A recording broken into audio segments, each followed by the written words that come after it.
ज्ञान हर व्यक्ति के जीवन का आधार है, ये कहना है बाबा साहेब डॉक्टर भीमराव अंबेडकर का। 91.2 NIVH हेलो दून को सुनने वाले सभी श्रोताओं को हेमा का प्यार भरा नमस्कार। दोस्तों, आज है 6 दिसंबर यानी डॉक्टर भीमराव अंबेडकर की पुण्यतिथि। इस खास अवसर पर हमने आमंत्रित किया है अमित रंजन को, जो कि हमें बाबा साहब के विचारों से अवगत करेंगे। अगली आवाज श्री अमित रंजन की।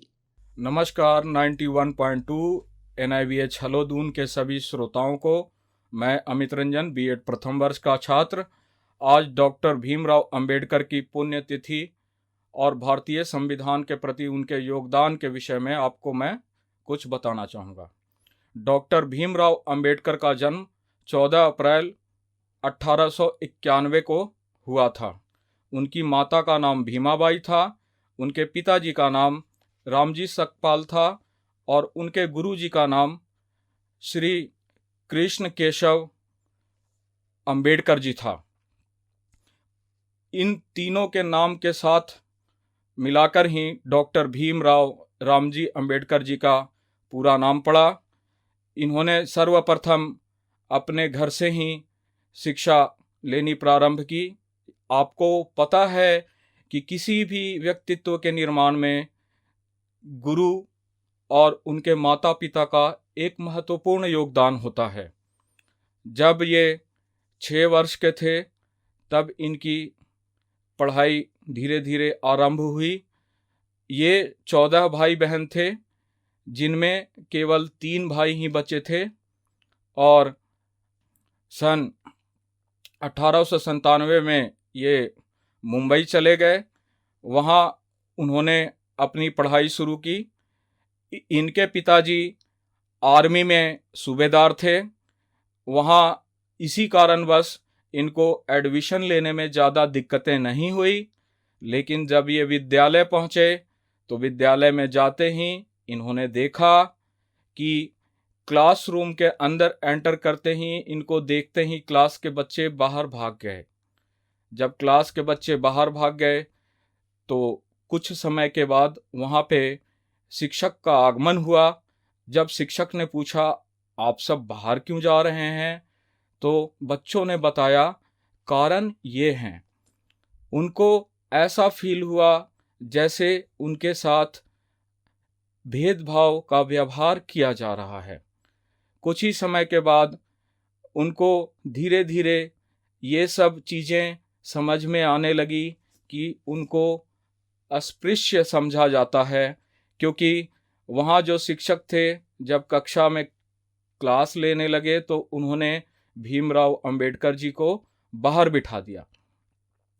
बोला कि तुम वहीं से क्लास लोगे। वहाँ से उनको क्लास लेते समय बैठने की अनुमति क्लास के अंदर नहीं थी। वो घर से ही बोरियां लाया करते थे और उसी टाट पट्टी पे बैठ करके वो विद्या अध्ययन किया करते थे। एक दिन की बात है, गुरुजी ने एक क्वेश्चन पूछा, 7 और 5 कितने होते हैं? तो चूंकि बच्चे सब छोटे छोटे थे और बच्चों ने जवाब नहीं दिया, पर अंबेडकर जी को उसका आंसर पता था। उन्होंने पीछे से हाथ उठाया, पर गुरुजी ने उनकी तरफ ध्यान नहीं दिया। जब दोबारा गुरुजी ने क्वेश्चन पूछा तो सभी बच्चे चुप थे, परंतु अंबेडकर जी ने पुनः हाथ खड़ा किया और कहा, गुरुजी मुझे भी आता है, मुझसे भी पूछ लीजिए।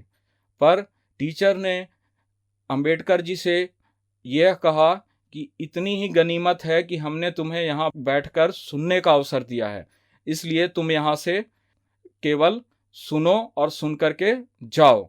जब वो अंबेडकर जी घर गए तो उन्होंने अपने पिताजी से कहा, आज के बाद मैं विद्यालय नहीं जाऊंगा। तब उनके पिताजी ने उनसे कहा, इसी चीज को तो बदलना है और इसको केवल तुम ही बदल सकते हो। इसको बदलने का एकमात्र माध्यम शिक्षा है कि जिस चीज को तुम झेल रहे हो और हमारा समाज जिस चीज को झेल रहा है, हमें उसके दृष्टिकोण को बदलना है। और हम ये तभी बदल सकते हैं जब हम अपने व्यवहार में शिक्षा को अपनाएं। तो जब वो पढ़ते रहे और पढ़ते पढ़ते उनके साथ ऐसा व्यवहार किया गया, तो उस समय उनके पिताजी जब आर्मी में थे, तो आर्मी में उन्होंने सूबेदार का पद ग्रहण किया। और क्योंकि उस समय उनके पास उतनी जमीन जायदाद नहीं थी और आजीविका के साधन के लिए ब्रिटिश साम्राज्य के अंदर छोटी मोटी नौकरी करके गुजारा करना होता था, तब इनको ऐसा लगा कि मुझे भी अपने परिवार के साथ रहना है। और कुछ ही समय के बाद इनकी माता का देहांत हो गया। इनकी माता का नाम भीमाबाई था। जब भीमाबाई का देहांत हो गया तो इनके पिता ने दूसरी शादी कर ली। तो घर में रहते रहते इनको ऐसा प्रतीत हुआ कि जैसे ही उनकी नई माँ उनकी अपनी माता की साड़ियाँ पहनती थी तो उन्हें वो चीज़ें चुभती थी, क्योंकि उन्हें ऐसा फील होने लगा कि अब मुझे इस परिवार में नहीं रहना, इस परिवार से दूर जा कर के कुछ करना है। तब उन्होंने अपनी एक बुआ जो घर में ताई जी होती हैं, उनके पोटली में रखे हुए कुछ धन को उन्होंने छू करके फील किया। तो फिर उन्होंने उस धन की पोटली को उठाया और सोचा मैं रात में यहाँ से चला जाऊंगा।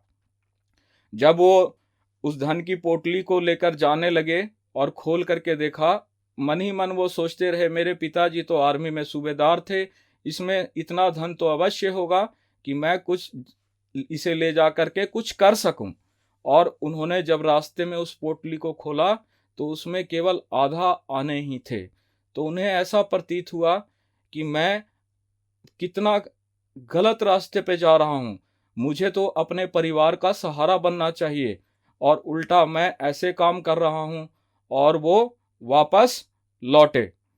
1913 में इनके पिताजी का देहांत हो गया। इनके पिताजी 1894 में आर्मी से रिटायर हो गए थे, यानी कि केवल 3 ही वर्ष ऐसे थे जिसमें इन्होंने पिताजी की नौकरी में कुछ अच्छे दिन काटे होंगे, और बाकी के दिन जो रिटायरमेंट के पैसे थे उसी पैसे से अपना दिन इन्हें काटना पड़ता था, क्योंकि उसमें इतने पैसे रिटायरमेंट के नहीं थे कि 14 बच्चों का भरण पोषण एक पिता के द्वारा किया जा सके। परंतु इन्होंने अपनी पढ़ाई को जारी रखा और रिटायरमेंट के बाद भी पिताजी अपने बच्चे को एक नई दिशा देने के लिए उसकी उत्सुकता को देख करके उन्हें किताबें खरीद खरीद के दिया करते थे, जिस समय खाने के भी लाले पड़े होते थे। उस समय उन्होंने रविंद्रनाथ टैगोर की किताब उनको ला करके दी और बच्चे को हमेशा समझाते थे कि तुम्हें अच्छे रास्ते पर चलना है और तुम्हें आगे पढ़ लिख करके अपने समाज के लिए कुछ करना है। जब वो 1913 में मुंबई के आसपास जब उनकी शिक्षा हाई स्कूल में हुई और उनकी शिक्षा पूरी हुई, तो वो अक्सर पेड़ के नीचे बैठ करके पढ़ा करते थे। पेड़ के नीचे बैठे हुए उनको दादा केलुस्कर जी ने देख लिया। दादा केलुस्कर जी ने देखा कि ये बच्चा प्रतिदिन यहाँ पेड़ के नीचे आकर के पढ़ता है, जो कि एक दलित समाज में सर्वप्रथम वो मुंबई के हाई स्कूल में जाकर के उन्होंने एडमिशन लिया था। वो एक ब्रिलियंट स्टूडेंट थे, परंतु समाज की जो भावना उस समय थी, जो इल ट्रीटमेंट था, उसके अंतर्गत उस बच्चे को वो स्थान नहीं दिया जाता था। तो जब दादा केलुस्कर ने उस बच्चे को देखा कि वो एक पेड़ के नीचे बैठ करके 4-5 दिनों से पुस्तक पढ़ रहे हैं, तो उन्होंने पूछा कि आप कौन हैं। वो जहां पर बैठे हुए थे वहां पर उन्होंने अंबेडकर जी को बुलाया और बोला बैठ जाओ, पर अंबेडकर जी वहां पर डर के मारे बैठ नहीं रहे थे। अंबेडकर जी ने देखा कि ये तो बहुत बड़े समाज सेवी और लेखक हैं, इनके सामने मैं बैठने की हिम्मत कैसे कर सकता हूं। तो दादा केलुस्कर जी ने पूछा कि आप प्रतिदिन यहाँ पार्क में पेड़ के नीचे बैठकर पढ़ते हैं, आप लाइब्रेरी में क्यों नहीं जाते। तो उन्होंने कहा कोई जाने ही नहीं देता लाइब्रेरी में, तो कैसे पढ़ूं। आप समझ सकते हैं कि यह उस समय की घटना एक ब्रिलियंट स्टूडेंट के साथ ऐसे हो रही थी जो कि सबसे पढ़ने में तेज था। तो अन्य लोगों के साथ कैसा व्यवहार होता होगा। तो दादा केलुस्कर जी ने देखा कि ये बच्चा पढ़ने में बहुत ही तेज है, पर इसके पास धन नहीं है, इसकी सहायता करनी चाहिए। उनको संस्कृत लेकर पढ़ने का बहुत शौक था अंबेडकर जी को, पर उन्हें दलित होने के कारण संस्कृत भाषा पढ़ने का अवसर नहीं मिला। उन्हें पर्शियन पढ़ने का अवसर मिला। उस समय उनके एक फ्रेंड नवल उनके बहुत अच्छे मित्र बन गए, जिन्होंने कहा हर व्यक्ति इस संसार में बड़ा बनने के लिए नहीं आता, पर हर व्यक्ति एक बड़ा व्यक्ति बनने वाले के जीवन में एक सीढ़ी का काम, अवतरणिका का काम अवश्य कर सकता है। तब दादा केलुस्कर ने अंबेडकर जी की प्रतिभा को देखकर उन्हें बड़ौदा के महाराज गायकवाड़ जी के पास ले गए। तो गायकवाड़ जी उस समय ऐसे व्यक्ति थे जो अपने राज्य में मेधावी बच्चों को विदेश जाने के लिए पैसा दिया करते थे, और उस वजीफे से बच्चा 4 साल बाहर में रहकर पढ़ाई किया करता था, और वहां से जब वो पढ़कर लौटता था तब वह वहां के सयाजी राव यानी गायकवाड़ महाराज के यहाँ नौकरी किया करता था। सयाजी राव तृतीय गायकवाड़ से मेरा तात्पर्य यह है, गायकवाड़ उस समय का खानदान होता था, जैसे सिंधिया, होलकर, वैसे ही गायकवाड़ होता है। उन्होंने गायकवाड़ ने उनको वजीफा दिया, और वजीफा 25 रुपए का दिया। 25 रुपए उस समय इतनी राशि होती थी जिससे कि अमेरिका का खर्चा चल सकता था 1913 की अवधि में। तब जब ये अमेरिका गए तो वहां से इन्होंने एमए, पीएचडी और अलग अलग विषयों में MSc, DSC, doctorate in science, barrister की डिग्री भी हासिल की। और 4 साल के अंदर इनका वहां से जब स्टडी फिनिश हुआ तो ये 1917 में वापिस लौट रहे थे, पर किसी कारणवश इनको पनडुब्बी जहाज में टिकट ना मिल पाया। कुछ लोगों को ये भी भ्रांतियां फैली कि डॉक्टर भीमराव अंबेडकर पनडुब्बी में डूबकर मर गए। यह वह समय था जब भारत में प्रथम विश्व युद्ध चल रहा था। उस समय जर्मनी और अमेरिका के बीच में जब विश्व युद्ध चल रहा था तो जर्मन अमेरिकन पनडुब्बी को डुबा देता था और अमेरिकन जर्मन पनडुब्बी को डुबा देते थे, लेकिन उस पनडुब्बी में केवल डॉक्टर भीमराव अंबेडकर जी के द्वारा लिखी हुई किताबें थीं, जो किताबें डूब गई। लेकिन जब किताबें डूब गई तो केवल किताबें डूबी, डॉक्टर भीमराव अंबेडकर जी का दिमाग नहीं डूबा। और वो जब वहां से अमेरिका से पढ़ाई पूरी करके वापस आए तो उन्हें गायकवाड़ जी की सेना में सेना सचिव का पद मिला, क्योंकि गायकवाड़ जी ने देखा चाहे लड़का महार जाति का ही क्यों ना है, लेकिन लड़का योग्य है, स्किलफुल है, इसलिए उन्होंने अपने राज्य के अंदर डिफेंस सेक्रेटरी का पद, सेना सचिव का पद उन्हें दे दिया, जो आज के समय में किसी आईएएस रैंक के व्यक्ति को ही मिलता है, और वो भी आईएएस रैंक का व्यक्ति जो बहुत जाना पहचाना और बहुत ही टैलेंटेड हो। उन्होंने यह देखा कि जब वो डिफेंस सेक्रेटरी के पद पे थे तो फाइलों को देखना, फाइलों पे निर्णय लेना ही उनके कार्य हुआ करते थे, परंतु उस समय भी वहां पर रहने वाले कर्मचारी और वहां पर रहने वाले पियून तक उनका कोई भी काम ना किया करते थे। उन्होंने उस समय भी हमारे बाबा साहब के साथ न्याय ना किया, ना उनका कोई टेबल साफ करता था, ना उनके लिए कोई पानी लाता था, क्योंकि वो नीची जाति के थे। एक बार जब उन्होंने एक पियून से फाइल मंगवाई तो फाइल पियून साथ में लेकर आया और गुस्से में उन्होंने बाबा साहब के मुंह पर फेंक दिया। बाबा साहब को ऐसा प्रतीत हुआ कि ऐसी डिग्री का क्या फायदा, जो इतनी डिग्री प्राप्त करके भी मैं ऐसा बन गया कि यहाँ पर मैं अपने कार्यों को स्वचालित रूप से नहीं कर सकता, क्योंकि मुझे अपने कार्यों को करते समय कई बाधाएं आती है। तब बाबा साहब ने दीवान जी को एक पत्र लिखा, जो गायकवाड़ वहाँ के दीवान थे, सयाजी राव तृतीय। तो उन्होंने देखा कि ये यदि यहाँ इसी तरह रहे तो शायद हमारे राज्य में भी आपस में मतभेद हो जाएगा। इसलिए उन्होंने भी इस बात में इंटरेस्ट नहीं दिखाया और हमारे बाबा साहब ने वहाँ गायकवाड़ जी के यहाँ डिफेंस सेक्रेटरी का पद छोड़ दिया और कुछ दिन के बाद 1918 में मुंबई में उन्हें पॉलिटिकल इकोनॉमिक्स का प्रोफेसर बना करके भेजा गया। तो जब मुंबई में वो पहुंचे सन 1918 में, तो वहाँ स्वर्ण जाति के ब्राह्मण परिवार के जो बच्चे थे, उन्होंने प्रिंसिपल से जाके यह शिकायत की कि हम बाबा साहब से नहीं पढ़ेंगे क्योंकि ये महार जाति के हैं। तो वहाँ के प्रिंसिपल ने वहाँ के स्टूडेंट्स को यह कहकर मनाया कि प्लीज़ आप कुछ दिन इनसे पढ़ के देखिए, इन्होंने विदेशों से डिग्री प्राप्त की है, इनके पास 32 डिग्रियां हैं, यह किसी चीज़ के मोहताज नहीं है। नॉलेज कभी भी किसी का मोहताज नहीं होता। ये बेशक दलित जाति के हैं, लेकिन अभी ये आपके गुरु हैं, आप इनसे पढ़ के देखिए। मैं आप सबको बताना चाहता हूं कि बाबा साहब को 9 भाषाओं के ऊपर अभूतपूर्व पकड़ थी। उन्होंने देखा कि जब बाबा साहब उन बच्चों को पढ़ाने लगे तो प्रिंसिपल साहब ने उनको कहा, केवल आप 2-3 दिन देखिए, यदि आपको इनका पढ़ाया हुआ अच्छा नहीं लगता तो फिर हम इनको डिसमिस कर देंगे।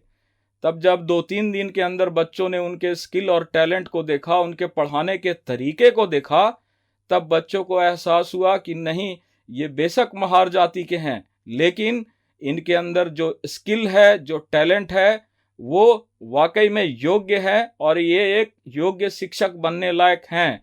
और उस समय बाबा साहब के एजुकेशन ने ही वहाँ बैठे बच्चों के दिमाग को चेंज किया।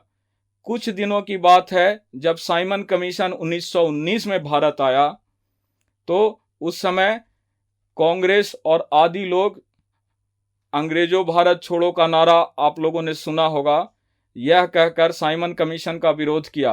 पर साइमन कमीशन की भारत में अध्यक्षता, जो साइमन कमीशन भारत के अंदर भारत की जानकारी को प्राप्त करना चाहते थे और गलत तरीके से रिपोर्ट पेश करते थे, उसकी अध्यक्षता की, क्योंकि बाबा साहब में वो स्किल था कि वो उस साइमन कमीशन को कैसे मैनेज कर सकते थे।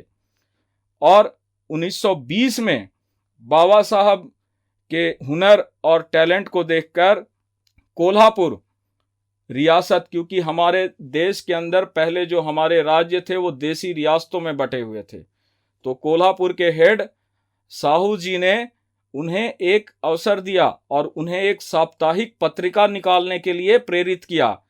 तब बाबा साहब ने अपनी एक साप्ताहिक पत्रिका, जिसका नाम था मूकनायक, और उस मूकनायक को प्रकाशित किया। उस मूकनायक का अर्थ होता है जो बोलता ना हो पर समाज को एक अच्छी धारा में मोड़ने की क्षमता रखता हो। तब उन्होंने उस पत्रिका के जरिए उन्होंने यह सोचा कि मुझे कोई तो प्लेटफॉर्म मिला जिससे मैं अपने समाज के लिए कुछ अच्छा कर सकता हूं। कुछ दिनों तक ऐसे ही चलता रहा।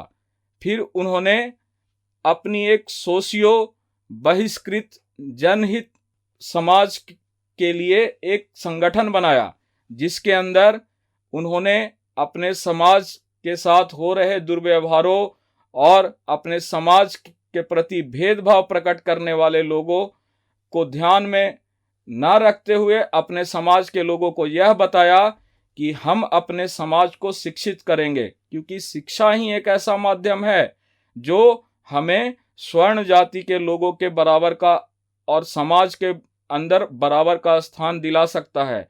क्योंकि एक समाज तभी सुंदर बन सकता है जब उसमें लोग सुंदर हो, जब उसमें शिक्षा सुंदर हो, जब उसमें संस्कार सुंदर हो। तब उन्होंने यह सूचना अपने बहिष्कृत संगठन के अंदर सभी लोगों को दिया।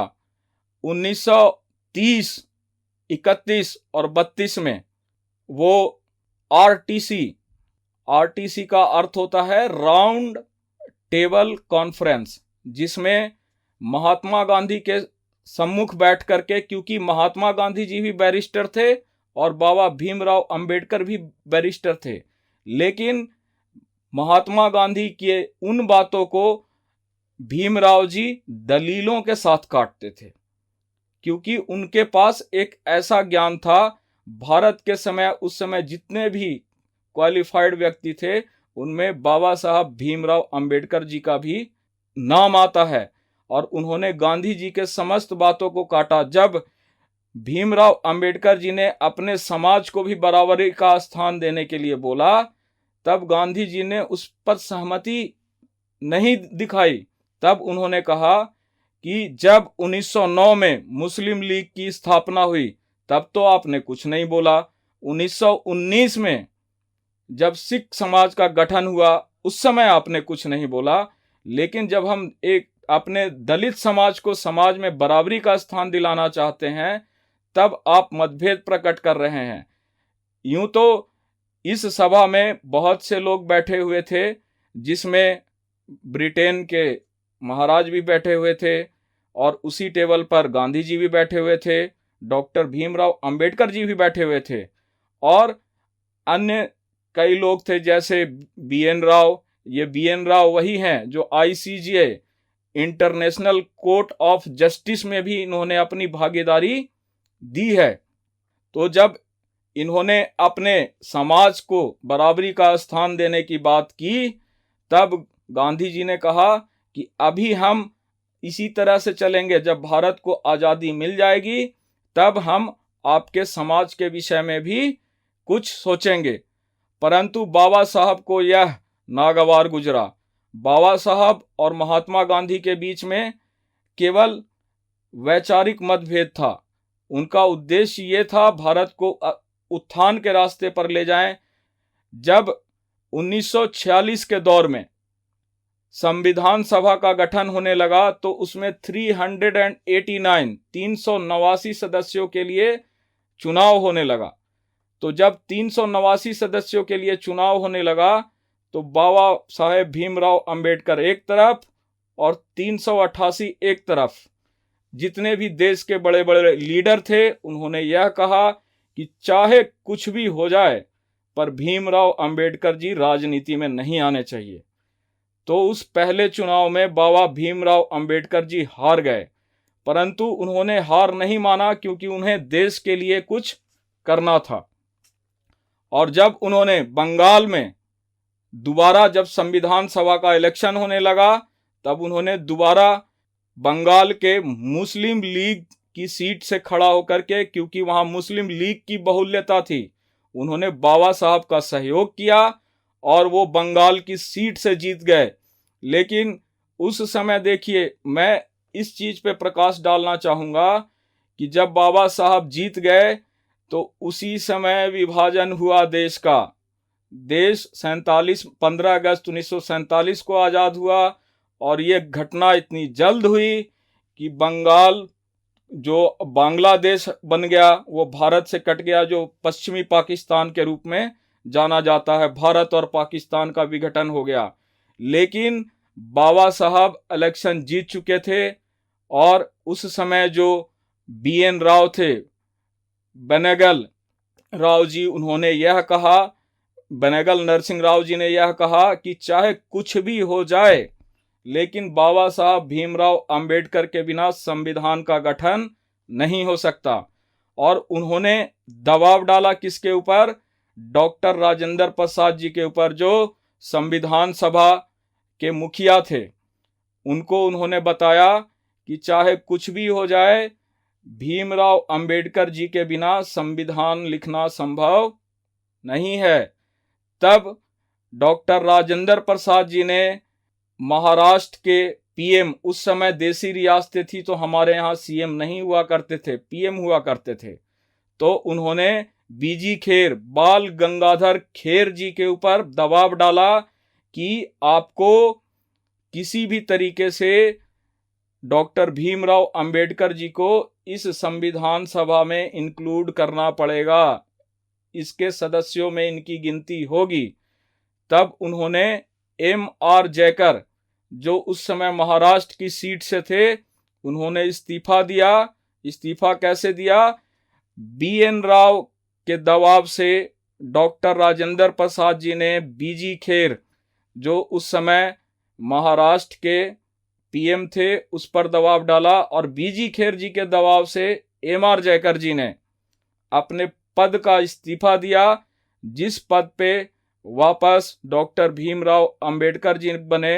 मैं आपको बताना चाहूँगा 1932 में जो पूना जेल में जो घटनाएं चल रही थी, जिसमें गांधी जी, मदन मोहन मालवीय, डॉक्टर भीमराव अंबेडकर और M.R. जयकर, ये चारों उस जेल में थे। ये वही M.R. जयकर जी थे जिनको B.G. खेर जी ने जब कहा तो तब इन्होंने वो पद छोड़ दिया और बाबा साहब हमारे संविधान सभा के सदस्य बन गए।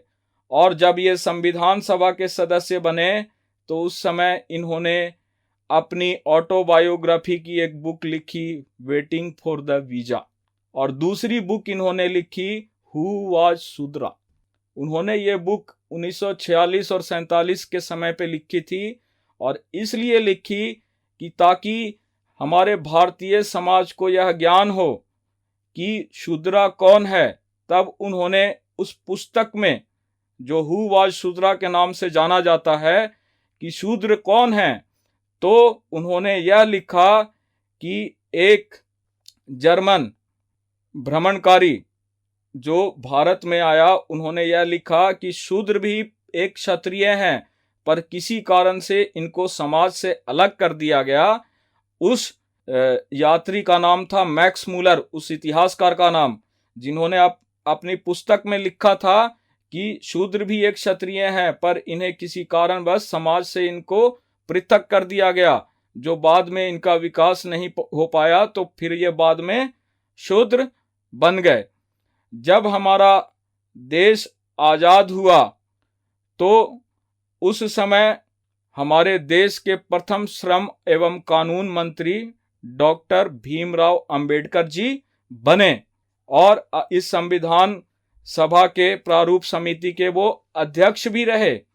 जब हमें यह ज्ञात हुआ कि हमारे देश के संविधान निर्माता डॉक्टर भीमराव अंबेडकर जी हैं, तब एक चीज और देखी जाती है कि वो 1956 के दशक में उन्होंने बौद्ध धर्म स्वीकार किया, क्योंकि उन्होंने पहले संस्कृत भाषा की नहीं, पारसी भाषा की पढ़ाई की थी, और उनको ऐसा प्रतीत हुआ कि बौद्ध धर्म में कुछ ऐसी चीजें हैं जो समाज में सबको एक दृष्टि से देखता है।